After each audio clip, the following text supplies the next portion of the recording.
Bismillah, Assalamualaikum warahmatullahi wabarakatuh. Waalaikumsalam. Alhamdulillahirabbil alamin. Wassalatu wassalamu ala nabiyyina Muhammadin wa ala alihi washabihi ajma'in.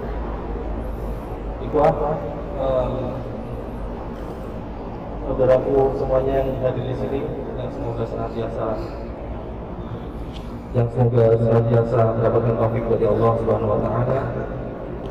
Sudah sepatutnya kita bersyukur kepada Allah atas karunia dan rahmatnya kita masih diberi kekuatan untuk hadir di dalam majelis ilmu yang mulia ini. Ana sebagai perwakilan dari takmir IBS mengucapkan jazakumullah khairan wa jazakumullahu ahsanal jazaa bagi antum semua yang telah hadir dalam rangka menuntut ilmu dan juga memeriahkan acara olahraga yang insya Allah bermanfaat bagi kita semua. Amin. Untuk mempersingkat waktu, setelah ini mari kita simak dengan baik nasihat yang akan diutarakan oleh Al-Ustaz Hamdan Saifullah dengan tema Engkaulah Sahabat yang Kucari. Sekian dari ana, barakallahu fikum. Wassalamualaikum warahmatullahi wabarakatuh. Bismillahirrahmanirrahim. Assalamualaikum warahmatullahi wabarakatuh.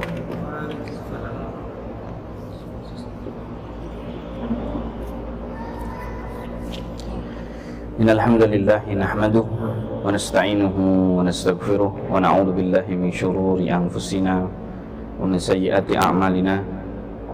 Man yahdihillahu fala mudilla lahu wa man yudlil fala hadiya lahu.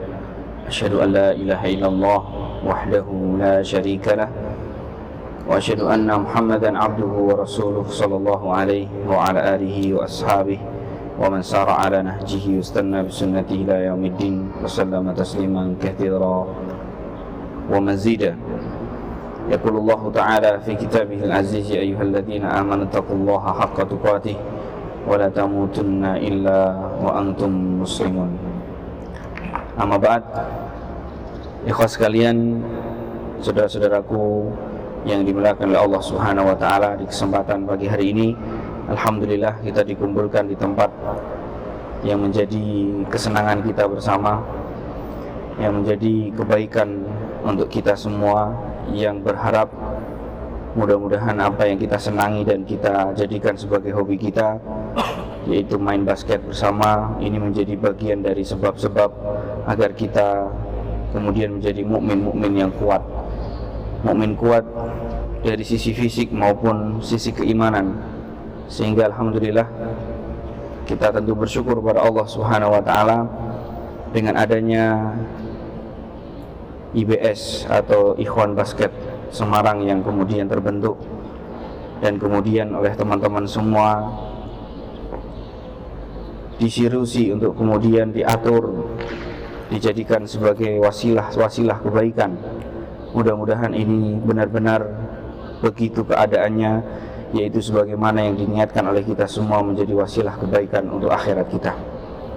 Kita tahu teman-teman sekalian yang dimuliakan oleh Allah Subhanahu wa taala, bahwa di pertemuan-pertemuan yang seringkali saya sampaikan bahwa olahraga itu memang bagian dari sunnah Nabi kita SAW, sebagaimana yang diterangkan oleh Syekh Abdurrahman Nasir Sa'di. Beliau menyebutkan bahwa olahraga dalam perspektif Islam ada 3. Yang pertama adalah riyadatul abdan, yang kedua adalah riyadatul akhlak, dan kemudian yang ketiga adalah riyadatul qulub. Yang pertama adalah olahraga fisik, yang kita tahu bahwasanya Rasulullah SAW seringkali menasihatkan kepada para sahabatnya untuk kemudian mereka memiliki bekal fisik yang baik. Bahkan dalam satu hadis yang sahih, Rasul kita sallallahu alaihi wasallam mengingatkan al-mu'minun qawiyyun khairun wa ahabbu ilallahi minal mu'minid dha'if. Mukmin yang kuat jasmaninya itu lebih Allah Subhanahu wa taala cintai daripada mukmin-mukmin yang jasmaninya tidak kuat. Tentu ini adalah satu tanda di mana Rasul kita SAW menginginkan untuk kita menjadi mukmin-mukmin yang tidak kemudian malas untuk bergerak. Bahkan Rasulullah SAW pernah mengingatkan dalam peristiwa Perang Badar, di saat Rasulullah SAW, sebagaimana yang mungkin sebagian kita sudah mendengarkan kisah ini, Rasulullah SAW kala itu alaihi salatu wassalam diundi dengan dua sahabatnya untuk menunggangi unta. Seraya dua sahabat tersebut, sebagaimana yang kita tahu, memohon untuk beliau berdua, yaitu Ali bin Abi Thalib dan Abu Lubabah Al-Ansari, untuk kemudian tidak menunggangi unta tersebut. Karena apa? Ikhtiraman li Rasulillah SAW, untuk menghormati Rasulullah SAW. Artinya dua sahabat ini menginginkan untuk yang menuntun untanya, sedang Rasulullah SAW cukup duduk di atas unta. Namun Rasulullah SAW kala itu mengingatkan kepada sahabat tersebut dengan sabdanya yang mulia, ma antuma bi aqwa minni, kalian berdua tidak lebih kuat dariku dari sisi fisik. Subhanallah. Oleh karena itu kalau antum melihat bagaimana kemudian Al-Imam At-Tirmidzi menyebutkan min sifati khalqiyah Rasul kita sallallahu alaihi wasallam, di antaranya tidak ada satupun di antara sahabat yang bisa menandingi kekuatan fisik Nabi kita sallallahu alaihi wasallam. Ini adalah bukti nyata di mana Rasulullah sallallahu alaihi wasallam adalah sosok nabi yang mengajarkan kepada kita untuk kita hidup sehat. Oleh karena itu, ikhwani fiddin, a'azzani Allah wa iyyakum jami'an, mudah-mudahan apa yang kemudian tadi diterangkan oleh Mas Gilang bahwa ini adalah merupakan acara yang diselenggarakan oleh Takmir IBS, ini sudah mengisyaratkan bahwa IBS ini bukan satu komunitas yang sekedar memberikan fasilitas kepada kita hanya sekedar olahraga. Tapi harapan besar adalah IBS ini menjadi salah satu di antara sebab-sebab agar orang-orang yang berkumpul di dalamnya mendapatkan pendidikan, mendapatkan tausiah, mendapatkan teman-teman yang baik. Sebagaimana ini menjadi salah satu tujuan pada kesempatan pagi hari ini, di mana kita akan kemudian mendengarkan hadis-hadis Rasulullah SAW yang berbicara tentang pertemanan dan komunitas yang baik dalam Islam.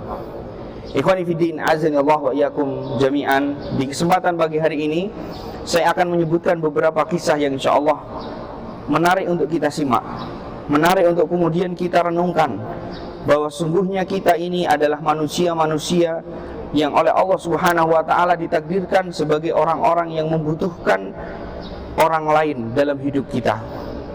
Bahkan Allah Subhanahu wa taala di dalam Al-Qur'an menyebutkan bahwa kita diciptakan di dunia ini untuk kemudian berpasang-pasangan, untuk kita kemudian hidup di dunia ini saling membantu antara satu dengan yang lainnya. Baik itu kemudian kita bersama keluarga kita yang terdekat, yaitu istri dan anak-anak kita, ataupun orang tua kita, ataukah kita dengan tetangga dan sahabat serta teman-teman di sekitar kita. Allah Subhanahu wa taala menyebutkan di dalam Al-Qur'an bahwasanya semua kita membutuhkan orang lain.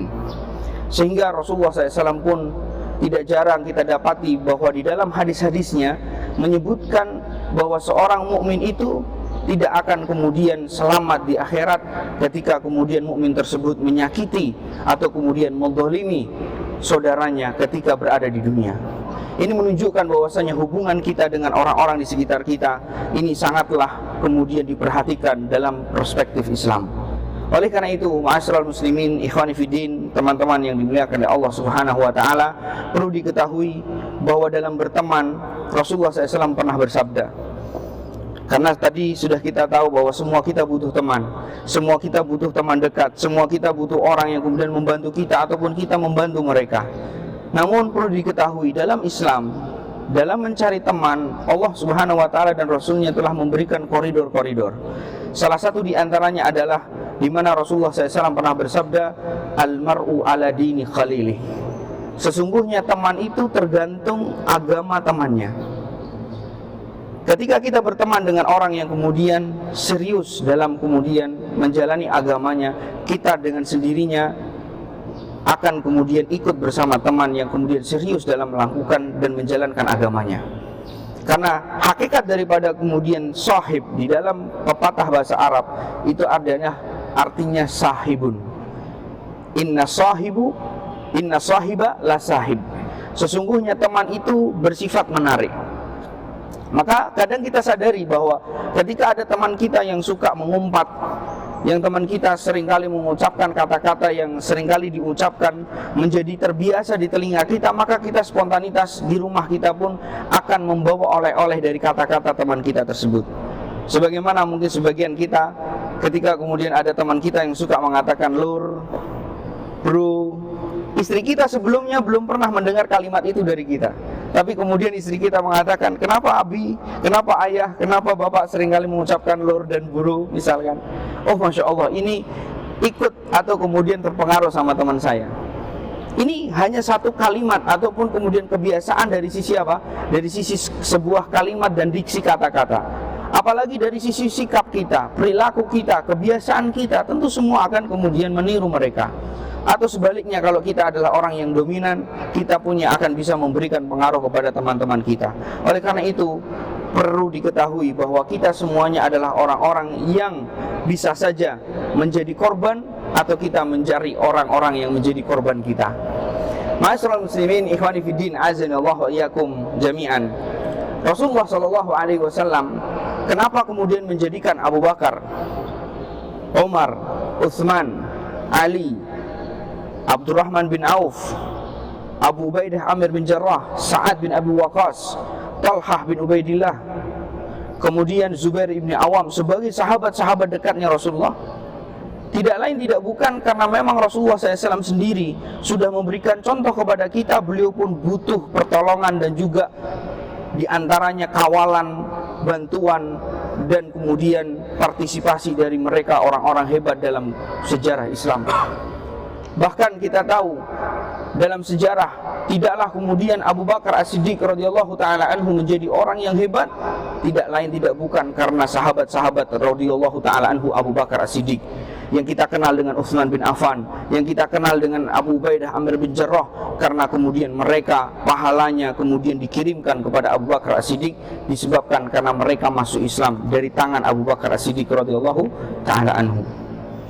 Maka ma'asyiral muslimin, ikhwani fiddin, azanillahu wa iyyakum jami'an, Rasulullah SAW pernah menyebutkan dalam satu hadis yang sahih, di mana pertemanan itu diibaratkan oleh beliau seperti orang yang kemudian bergaul dengan penjual minyak wangi dan juga orang pandai besi. Ketika kita berteman dengan teman yang baik, maka kemudian kita pun akan mendapatkan sebagaimana orang yang kemudian duduk di sebelah atau di samping orang penjual minyak wangi. Kalaupun kita tidak mendapatkan parfumnya, minimalnya kita mencium bau harumnya. Sebaliknya, apabila kemudian kita berteman dengan orang-orang yang buruk agamanya, maka kita pun akan sebagaimana yang kemudian didapati oleh orang-orang yang berada di sekitar orang-orang pandai besi. Kalaupun kita tidak terkena percikan api yang kemudian ada dalam proses pembuatan besi-besi tersebut, maka minimalnya kita akan mencium bau dan terkena bau busuk dari besi yang dibakar. Oleh karena itu, ma'asyiral muslimin, ikhwani fiddin, azanillahu wa iyyakum jami'an, bahkan dalam urusan rumah tangga, oleh para ulama, istri kita pun dikatakan sebagai seorang sahibah. Makanya di dalam Al-Quran, konteks terkadang nabi-nabi Allah itu ditemani sahibahnya, wa sahibatihi wa bani, ya, dan istri-istrinya serta anak-anaknya. Kenapa? Karena sifat dari istri ataupun teman dekat kita itu adalah sifatnya menarik. Berapa banyak orang yang kemudian hari ini terjerumus kepada kemaksiatan karena kemudian sebab keinginan istrinya. Berapa banyak orang yang kemudian tidak lagi kemudian mempertahankan kejujuran pada pribadinya ketika kemudian istrinya banyak mintanya. Sebaliknya demikian, berapa banyak orang yang kemudian tadinya adalah seorang muslimah yang luar biasa taat beribadah, tapi karena suaminya adalah orang yang tidak peduli akan ibadah kepada Allah, istrinya pun kemudian akhirnya berpaling dari kebiasaan taatnya dia kepada Allah. Oleh karena itu, ikhwani fiddin, azanillahu wa iyyakum jami'an, dalam mencari teman itu seperti kemudian kita mencari agama kita. Lihat siapa teman-teman yang kemudian kita akan dekati dan akan bersama kita dalam sehari-hari kita, dalam berkomunitas, dalam kemudian kita membuat grup, dalam kemudian kita bermain, berolahraga, berkomunitas. Harus kita lihat betul-betul, karena mereka betul-betul akan mempengaruhi kehidupan kita. Kita tahu cerita yang sangat masyhur yang seringkali kita dengar dalam ceramah-ceramah Islam. Ketika Rasulullah SAW berdakwah di fase-fase Mekah, ada sejarah yang sangat kemudian perlu kita ketahui dan kita perhatikan, serta kita ingat sampai akhir hayat kita. Seseorang yang sebenarnya sudah di mata Rasulullah SAW adalah orang yang begitu pantas untuk mendapatkan hidayah. Bahkan surga sudah di depan matanya, yaitu orang yang bernama Uqbah bin Abi Mu'ayt, seorang kafir Quraisy, tokoh yang selain Uqbah ini kebanyakan mereka mengganggu Rasulullah. Hanya beliaulah orang yang tidak mengganggu Rasulullah. Dia adalah orang yang kemudian adil dalam bersikap. Di saat teman-temannya mengganggu Rasulullah, Uqbah tidak mau mengganggu Rasulullah Muhammad SAW, walaupun pada saat itu dia belum masuk Islam. Sampai satu ketika Uqbah bin Abi Mu'ayt ini memiliki hajatan menikahkan anaknya, maka diundanglah seluruh pemuka-pemuka Quraisy, tak terkecuali Nabi kita SAW. Ketika kemudian Uqbah melihat semua tamu undangannya makan makanannya, minum minumannya, dan bersenang-senang dengan apa yang dia sediakan untuk tamu-tamunya, maka ternyata Uqbah melihat ada satu sosok manusia yang sama sekali tidak mencicipi minuman dan makanan yang telah disediakan oleh Uqbah bin Abi Mu'ayt. Seraya Uqbah ini mendatangi orang tersebut, dan orang tersebut adalah Nabi kita Muhammad SAW. Beliau pun kemudian, Nabi Muhammad SAW ditanya oleh Uqbah, "Ya Muhammad ibn Abdillah, ala ta'kul ta'amana?" Wahai Muhammad bin Abdillah, kenapa engkau tidak senantiasa mau makan makanan kami? Wa tashrab mashrabana, dan kamu tidak mau minum minuman kami. Padahal ini adalah aib besar bagi orang Arab ketika menyediakan makanan tidak diminum dan tidak dimakan. Maka Rasulullah SAW menggunakan kesempatan ini, sebagaimana Rasulullah SAW ketahui Uqbah adalah orang yang baik, sebagaimana Rasulullah SAW tahu bahwa Uqbah ini adalah orang yang sebenarnya pribadinya adalah pribadi yang baik. Maka Rasulullah SAW mengatakan, "Wallahi ya Uqbah la akul ta'amak." Wallahi wahai Uqbah, demi Allah, aku tidak akan makan makananmu dan aku tidak akan minum minumanmu hatta tashhada an la ilaha illallah wa anni Rasulullah, sampai engkau masuk Islam, bersyahadat bahwa tidak ada ilah yang berhak disembah kecuali Allah dan aku adalah utusan Allah. Lihat jamaah, para ulama kita diantaranya Al-Imam Ibnu Qayyim dan juga para ulama yang lain seperti Al-Imam Ibnu Hajar, Al-Imam Adz-Dzahabi dan juga Al-Imam Ibnu Hisham rahimahumullah menerangkan terkadang masuk Islamnya seseorang itu kemudian terkadang tidak harus disebabkan karena ada niat sang pelaku. Bukankah Hamzah bin Abdul Muthalib dalam sejarah masuk Islam disebabkan karena tidak sengaja beliau mengucapkan sebuah kalimat ketika ditanya oleh orang-orang kafir Quraisy pada saat beliau membela Nabi Muhammad SAW yang awalnya niatnya untuk melindungi teman atau saudara keluarganya. Lalu kemudian orang-orang kafir Quraisy ini bertanya, "Wahai Hamzah, kamu melindungi Muhammad itu atas dasar agama atau atas dasar keluarga? Kalau atas dasar keluarga, oke, kami pulang. Tapi kalau kemudian atas dasar agama, saya juga akan memerangi engkau." Orang kafir Quraisy tahu bahwasanya orang-orang kafir Quraisy itu mereka saling melindungi antara keluarganya. Sehingga kalau kemudian ada di antara mereka kemudian saling melindungi keluarganya, itu tidak ada masalah. Tetapi kalau melindungi dalam urusan agama, maka mereka menjadi musuh mereka. Tapi lihat, disebutkan dalam sejarah Hamzah bin Abdul Muthalib tidak sengaja lisannya dijadikan oleh Allah Subhanahu wa taala menjadi kemudian berkata, "Aku melindungi Muhammad difa'an lidini, karena aku melindungi agamaku." Subhanallah. Terkadang hidayah itu datang kepada seseorang tak disangka-sangka dari mana datangnya. Mungkin sebagian kita sedang bermain basket, lalu kemudian tak sengaja ternyata main basket kita ini komunitasnya ada ceramahnya 5 menit, 10 menit, 15 menit. Dari ceramah itu tak sengaja kemudian kita dapat hidayah. Mungkin ada di antara teman kita yang mengundang kita makan, ternyata yang diundang bukan hanya kita, tetapi ada seorang ulama, ada seorang ustadz, ada seorang dai yang kemudian memberikan ceramah di sana. Tak sengaja akhirnya kita pun dapat hidayah. Kenapa? Karena Allah Subhanahu wa taala terangkan dalam Al-Qur'an bahwa hidayah itu ada dua.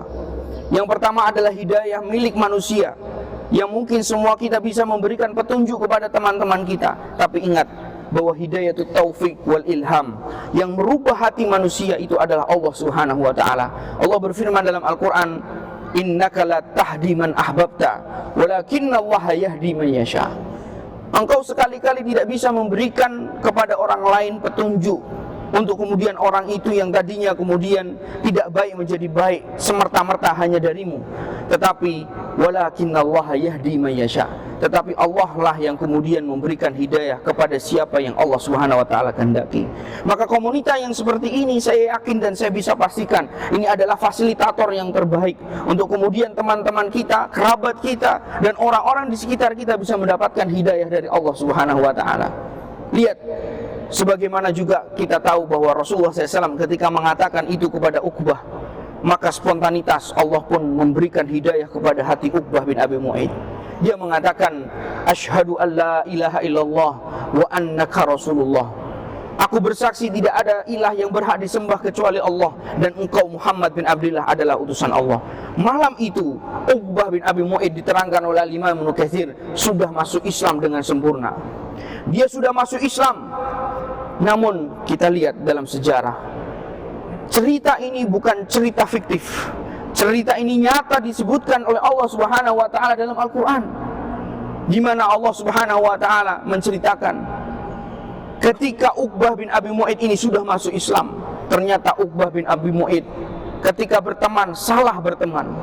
Ketika mengambil kerabat dan teman dekat, salah dalam kemudian mengambil teman dekatnya.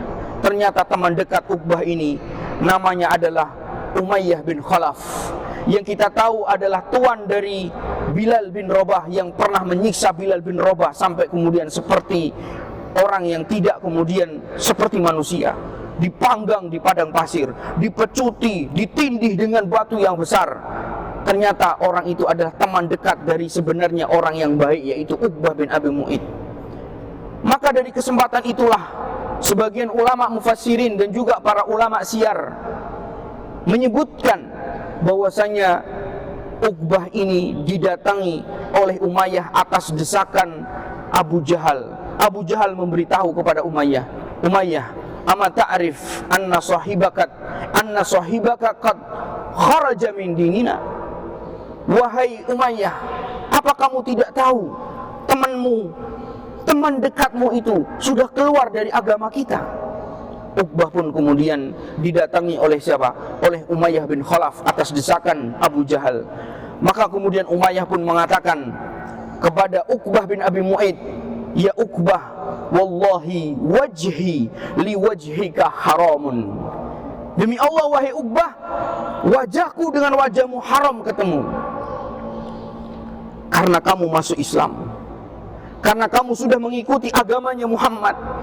Pertemanan dan persahabatan kita selesai sampai di sini. Berapa banyak kita melihat dan kita saksikan pertemanan-pertemanan yang dijalin oleh masyarakat kita, oleh teman-teman kita dulu di kampus, oleh teman-teman kita dulu di pesantren. Betapa kemudian pertemanan itu menjadi berharga bagi kehidupan sebagian di antara kita. Sehingga kemudian tidak jarang ada di antara kita yang kemudian terdorong untuk ke masjid karena teman kita ke masjid. Juga di antaranya tidaklah kemudian kita terpacu untuk melakukan kebaikan karena teman dan sahabat kita pun bersungguh-sungguh dalam melakukan kebaikan. Sebaliknya, demikian kita juga bisa saksikan dalam aspek kehidupan kita. Berapa banyak orang yang buruk disebabkan karena teman yang buruk. Berapa banyak orang yang kemudian tadinya tidak pernah sama sekali terpikir untuk kemudian mencuri, sehingga kemudian dia bisa melakukan pencurian disebabkan karena temannya yang mengajak. Maka tidak jarang dalam sejarah Islam dan bahkan dalam aspek kehidupan kita, kita lihat ada orang yang keluar dari agama Allah disebabkan karena pertemanan. Sehingga disebutkan oleh para ulama kita, Uqbah pun kemudian mengatakan, hatta talkima wajha Muhammad wa tabsuka wajha wa tasubba dinah. Demi Allah, wahai Uqbah, aku tidak akan lagi ketemu denganmu. Demi Allah, aku tidak lagi akan menjadikan engkau temanku sampai engkau menampar wajahnya Muhammad, sampai engkau ludahi wajahnya Muhammad, sampai engkau kemudian cela agamanya Muhammad. Lihat, ucapan yang seperti ini bagi persahabatan itu sangat berat. Ucapan yang seperti ini bagi orang yang dekat kehidupannya pasti sangat berat. Maka kemudian Allah pun kemudian menceritakan sebagaimana yang diterangkan oleh para ulama kita. Akhirnya Uqbah pun mendatangi Nabi kita SAW disebabkan karena pertemanan dengan Umayyah bin Khalaf. Seraya dia mengatakan, ya Muhammad, wallahi aku benci terhadap agamamu, padahal dia sudah masuk Islam. Aku menampar wajahmu karena aku benci kepadamu wahai Muhammad, dan dia tidak kemudian lupa meludahi wajah Muhammad sallallahu alaihi wasallam. Maka kemudian orang ini belum mati, orang ini belum meninggal, orang ini belum kemudian dijemput oleh malakul maut, tetapi Allah sudah menurunkan ayat di dalam Al-Quran, wa yauma ya'uddu zalimu ala yadayhi.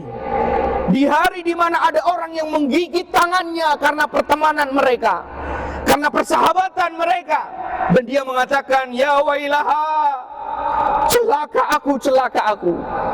Ya wailata laitani, celaka aku, celaka aku. Lam attakhid fulanan khalila. Seandainya dahulu aku tidak menjadikan orang itu sebagai sahabat dan teman dekatku. Laqad adallani anid dzikri ba'da ija'ani.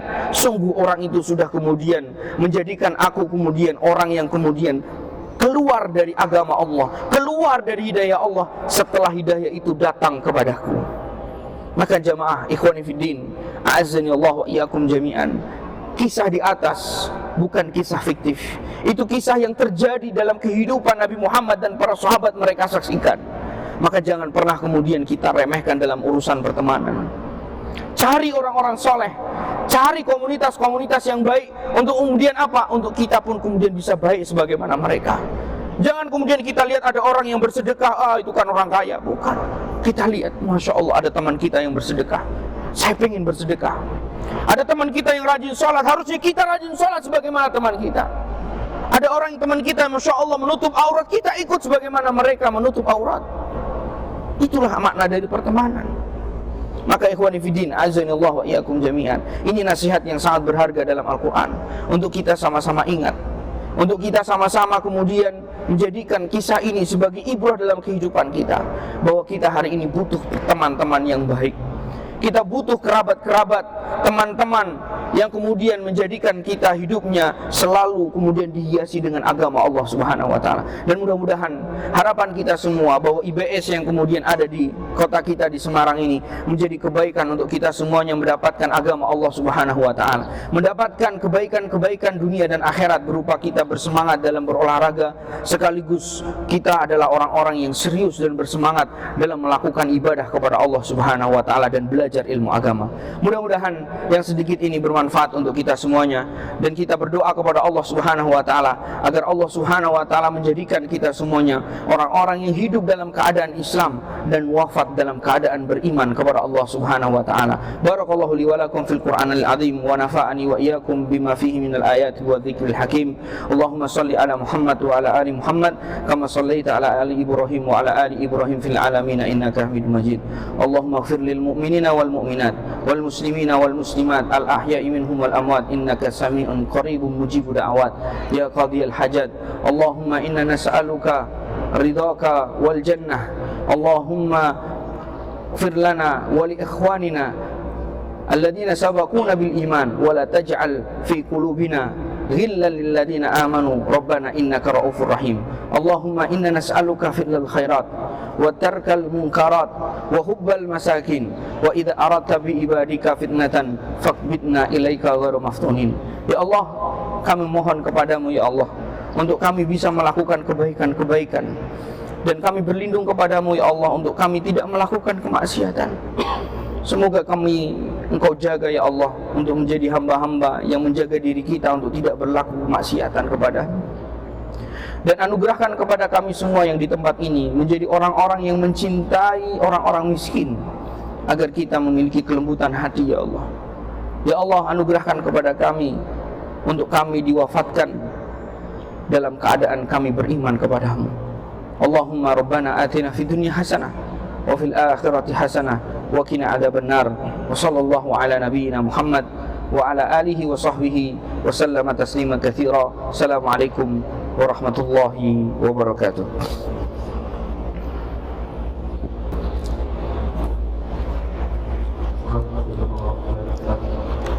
Alhamdulillah, setelah sama-sama kita dengan pelajaran dari beliau, semoga segera mungkin kita bisa amalkan demi kita bisa menggapai selanjutnya. Setelah ini kita masuk ke acara pertandingan basket. Dimohon setelah ini ikhwan sudah ganti kostum, kemudian masuk ke lapangan melakukan pemanasan yang selanjutnya akan dikomandoi oleh Arnenda, Ira dan Akan. Ya. Kemudian apa namanya setelah itu sebelum kita ganti kostum, jika benar Ustadz Hamzah untuk simbolis kita penyerahan jersey terbaru dari kita. Yang terima siapa? Ya. Anak sama. Oh.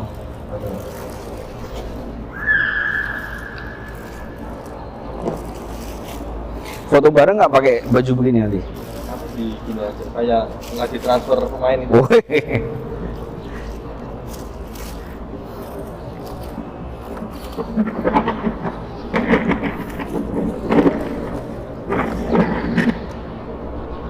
Bapak sisi sini terus sini.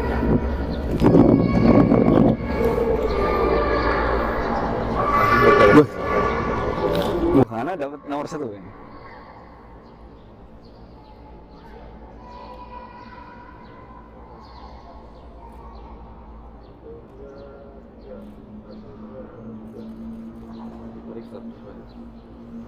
Salaman sudah.